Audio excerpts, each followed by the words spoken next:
You know, they say life begins at 40, but nobody tells you what happens when life decides to completely fall apart at 52. My name is Margaret, and this is the story of how wearing my wedding dress to divorce court became the most empowering moment of my life. Yeah, people laughed, they whispered, they thought I'd lost my mind. But sometimes you have to do something that seems crazy to everyone else to finally make sense to yourself. Let me take you back to the beginning, because this story doesn't start in that courtroom. It starts 30 years earlier, when I was 22 years old, standing in front of a mirror in my childhood bedroom, adjusting the pearl buttons on what I thought was the most beautiful dress in the world. I remember every detail of that dress. It was my grandmother's, vintage 1950s, ivory silk with delicate lace sleeves that came to my wrists, a fitted bodice that made me feel like a princess, and a full skirt that rustled when I walked. My grandmother had worn it when she married my grandfather in 1954, and my mother had worn it in 1968. The tradition was supposed to continue with me. But traditions, I learned, don't always go according to plan. I married David on a crisp October morning in 1991. He was everything I thought I wanted: handsome, ambitious, charming. He had this way of making me feel like I was the only woman in the room, like I was special. The wedding was perfect. I felt like I was living in a fairy tale, walking down that aisle in my grandmother's dress, seeing David's face light up when he saw me. Looking back now, I realize that was probably the last time I truly felt special in our marriage. The first few years were good, or at least I convinced myself they were. David was building his career as a financial advisor, and I was working as a high school English teacher. We bought a little house with a white picket fence, literally. I used to joke that we were living the American dream. But dreams, I learned, can turn into nightmares so gradually that you don't realize you're trapped until it's almost too late. David's ambition slowly transformed into obsession. He worked longer hours, came home later, and when he was home, he was distant. I told myself it was just stress, that he was doing it for us, for our future. I made excuses for him when he missed dinners, when he forgot anniversaries, when he stopped telling me he loved me. By year 5, I realized I was married to a stranger. By year 10, I realized I had become a stranger to myself. I threw myself into teaching, into taking care of our home, into being the perfect wife that I thought he needed. I cooked his favorite meals, kept the house spotless, never complained when he came home at midnight claiming he'd been working late. I became smaller and smaller, trying to fit into the space he allowed me in his life. The affairs started around year 15, or at least that's when I found out about them. Maybe they'd been going on longer. David was smart about it. He'd travel for work, claim he was meeting clients, attending conferences. But there were signs. Lipstick that wasn't mine on his collar, charges on our credit card for restaurants I'd never been to, phone calls that he'd step outside to take. When I confronted him the first time, he made me feel crazy. He said I was paranoid, jealous, that the stress of my job was making me imagine things. He was so convincing that I actually started to believe him. I went to therapy, thinking there was something wrong with me. The therapist, Dr.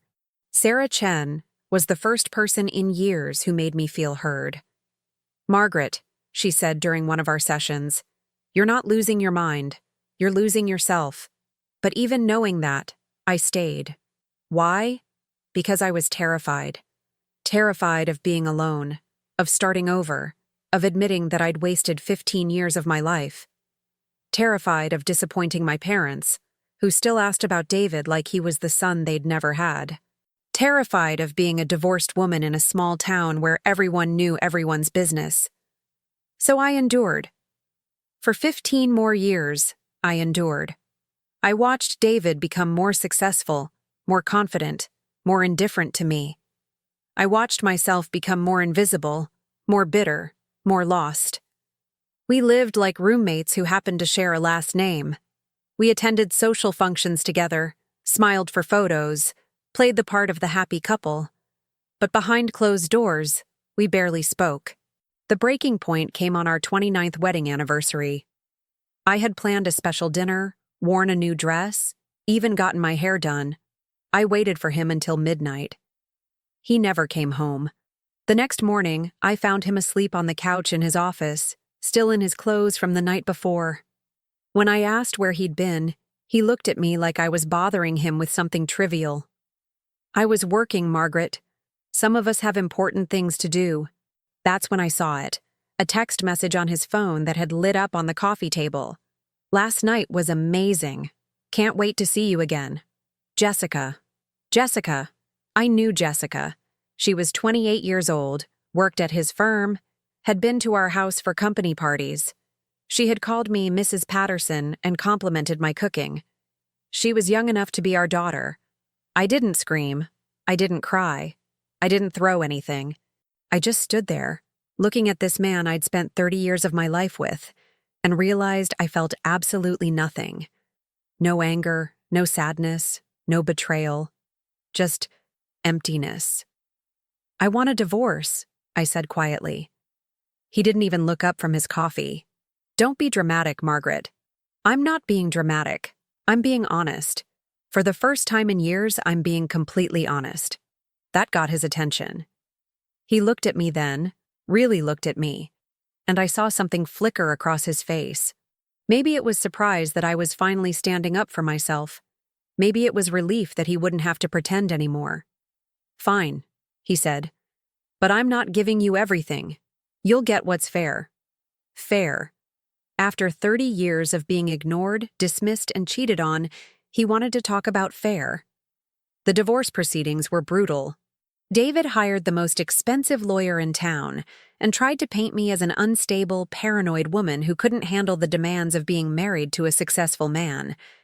He claimed that I had contributed nothing to our marriage, that his success was entirely his own, that I deserved minimal support because I had a teaching job.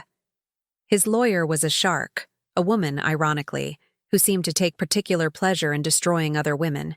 She questioned my mental health, my contributions to the marriage, even my ability to take care of myself. She made me feel like I was on trial for the crime of being married to her client. My lawyer was kind but overworked, handling too many cases and not giving mine the attention it deserved. I felt like I was drowning in legal documents and court dates and depositions where I had to relive every humiliating moment of my marriage. The worst part was the way people in town started treating me. David had been careful to control the narrative, painting himself as the victim of a bitter, unstable wife.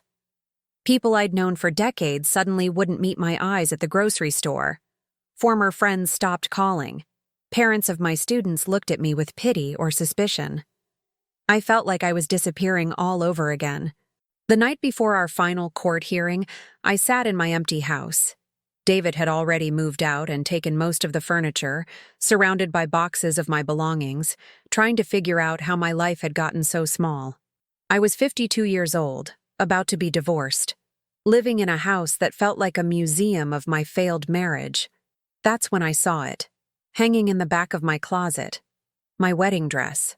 I'd kept it all these years, thinking maybe someday I'd have a daughter who would want to wear it, continuing the family tradition. But I never had children. David hadn't wanted them when we were young, said they would interfere with his career goals, and by the time I was ready to insist, it felt too late. I took the dress down and held it up to the light. It was still beautiful, still perfectly preserved. I'd had it cleaned and stored properly after the wedding, wrapped in tissue paper and kept in a special box. The silk was still lustrous, the lace still delicate and intricate. On impulse, I tried it on. It still fit. 30 years later, it still fit perfectly. But I looked nothing like the young, hopeful woman who had worn it down the aisle in 1991. My face was lined, my hair was gray, my eyes were tired. But there was something else there too. Something I hadn't seen in years. Strength. Determination. A woman who had survived. That's when the idea came to me. I was going to wear my wedding dress to divorce court. I know it sounds crazy. Believe me, I knew it sounded crazy even as I was thinking it. But there was something poetic about it. Something that felt right. This dress had been witness to my hopes and dreams. It deserved to be witness to my liberation, too. I called my sister Karen that night and told her my plan. "Maggie, honey, are you having some kind of breakdown?" she asked. "You can't wear your wedding dress to divorce court. People will think you've lost your mind." "Maybe I have lost my mind," I said.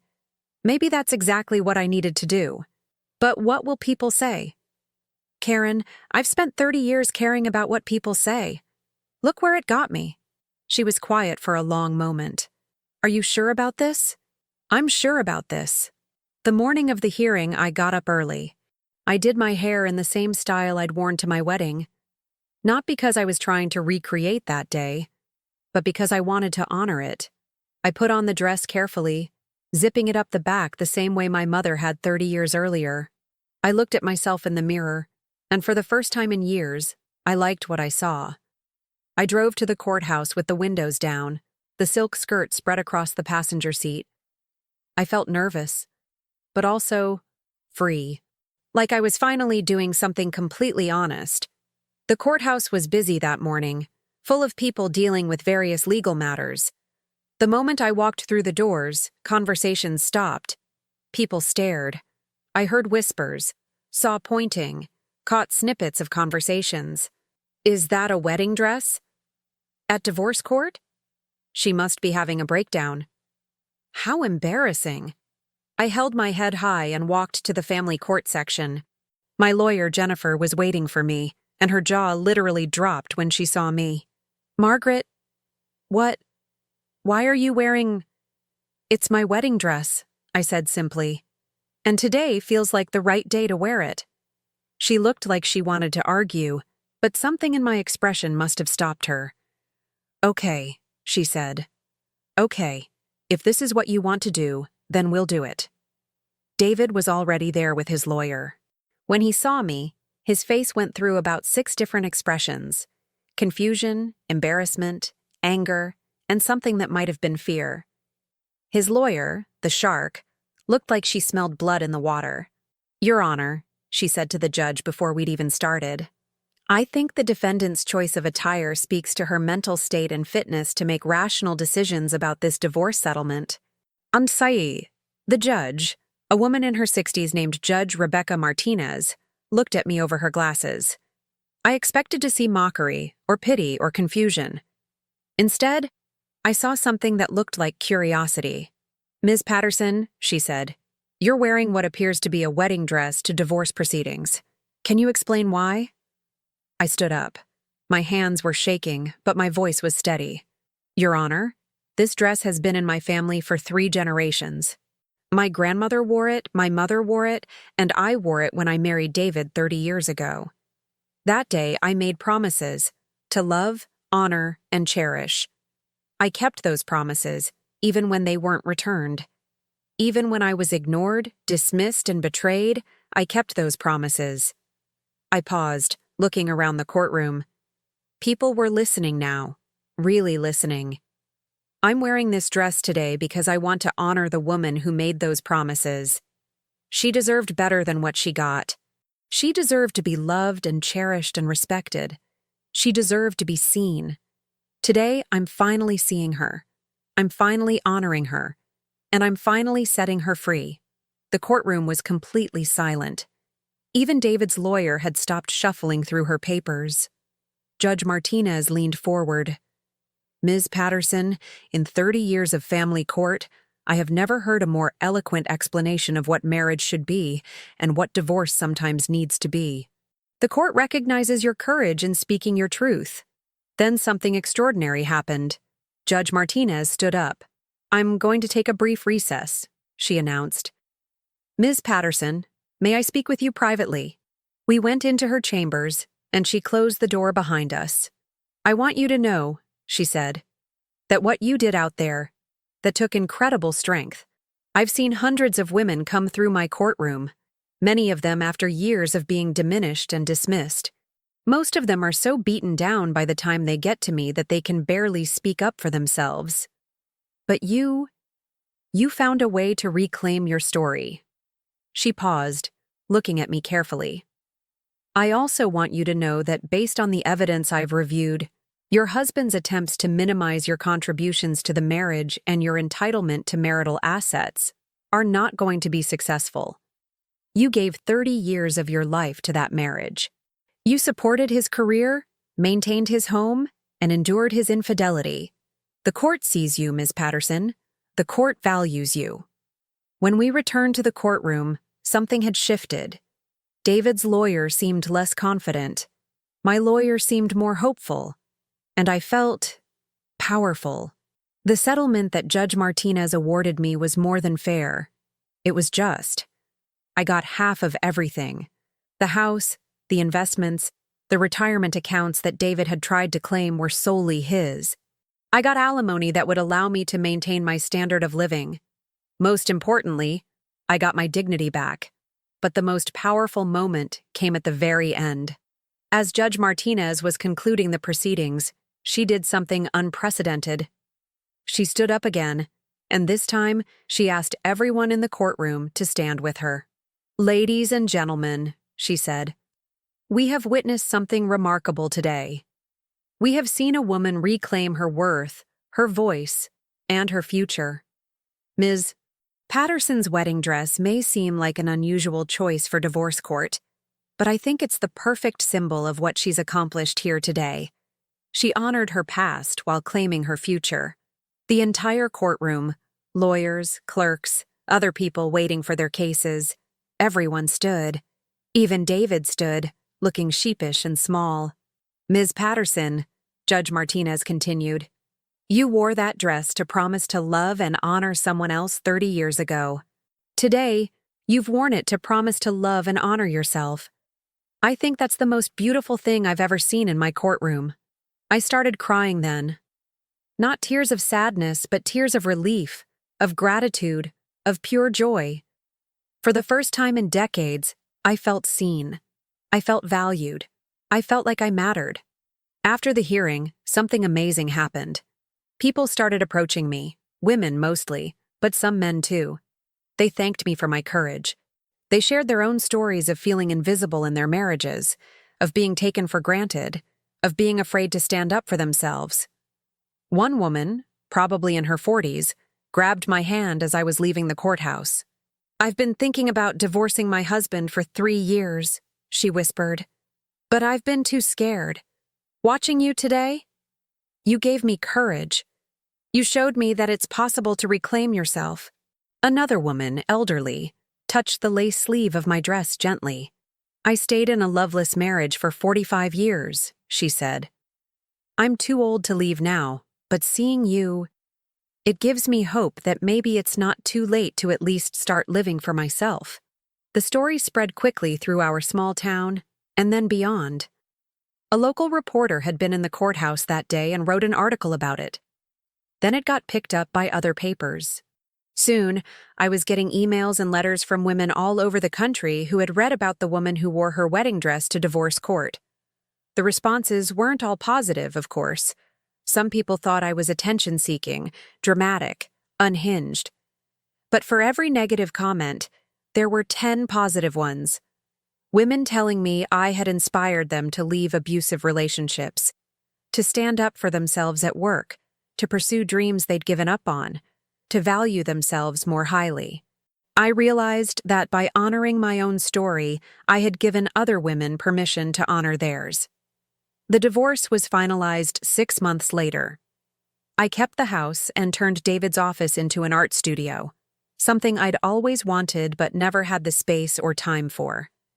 I started painting again, something I'd loved in college but abandoned when I got married. I also started volunteering at a women's shelter, helping other women navigate divorce proceedings and rebuild their lives. Many of them were much younger than me, some with small children, all of them scared and uncertain about their futures. I would tell them my story, about the wedding dress, about the courthouse, about Judge Martinez standing up for me, and I would watch their faces change as they realized that it was possible to start over, even when it felt impossible. Chen, my therapist, told me that what I had done in that courtroom was a form of performance art, a visual representation of my internal transformation. By wearing the dress that represented my hopes and dreams, I was reclaiming those things for myself instead of abandoning them to a failed marriage. You turned your wedding dress from a symbol of broken promises into a symbol of self-respect, she said. That's incredibly powerful. A year after the divorce, I met Robert at a painting class. He's a widower, kind and gentle, with laugh lines around his eyes and hands that are always stained with charcoal or paint. He's nothing like David. He asks about my day and actually listens to the answer. He brings me coffee in the morning and tells me I'm beautiful when I'm covered in paint and my hair is a mess. We've been together for 2 years now, and he's never once tried to make me smaller to make himself feel bigger. When I told him the story of the wedding dress and the courthouse, he got tears in his eyes. "I wish I could have been there to see it," he said. "You must have looked magnificent." We're not married. Neither of us feels the need to make it legal again. But we're happy, genuinely happy, in a way I didn't know was possible. We travel together, paint together, laugh together. We're planning to move to Santa Fe next year, where there's an arts community and mountains and space to breathe. Sometimes people ask me if I regret wearing the wedding dress to court, if I think it was too dramatic or attention-seeking. But I never regret it, not for a single moment. That dress, that day, that decision, it changed everything. It was the moment I stopped being invisible. It was the moment I started living my life instead of just surviving it. I still have the dress.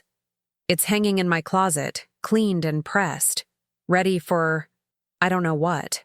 Maybe someday I'll donate it to a museum or a costume collection. Maybe I'll keep it forever as a reminder of what's possible when you finally decide to honor yourself. But here's what I know for sure. That dress isn't just a wedding dress anymore. It's a freedom dress. It's a courage dress. It's a dress that says, I matter. My story matters. My happiness matters. And you know what? If you're reading this story and feeling invisible in your own life, whether it's in a marriage or a job or a family or a friendship, your happiness matters too. Your story matters too. You matter too. You don't have to wear a wedding dress to divorce court to reclaim yourself. But you do have to decide that you're worth reclaiming. You have to decide that your voice deserves to be heard, that your dreams deserve to be pursued, that your life deserves to be lived fully and authentically. It took me 52 years and a failed marriage to learn that lesson, but I learned it. And now, at 55, I'm living the most authentic, joyful life I've ever known. Judge Martinez was right. Wearing that dress to promise to love and honor myself was the most beautiful thing that could have happened in that courtroom. It was the beginning of everything good that came after. So yeah, people laughed at me for wearing my wedding dress to divorce court at 52. They whispered and pointed and thought I'd lost my mind. But I hadn't lost my mind. I'd found myself. And when that judge asked everyone to stand with me, I knew that I had made the right choice. Because sometimes the most powerful thing you can do is refuse to be invisible anymore. Sometimes the most radical act is simply insisting on your own worth. And sometimes you have to do something that looks crazy to everyone else to finally make perfect sense to yourself. That's my story. That's how I learned to honor myself. And that's how wearing my wedding dress to divorce court became the most empowering moment of my life.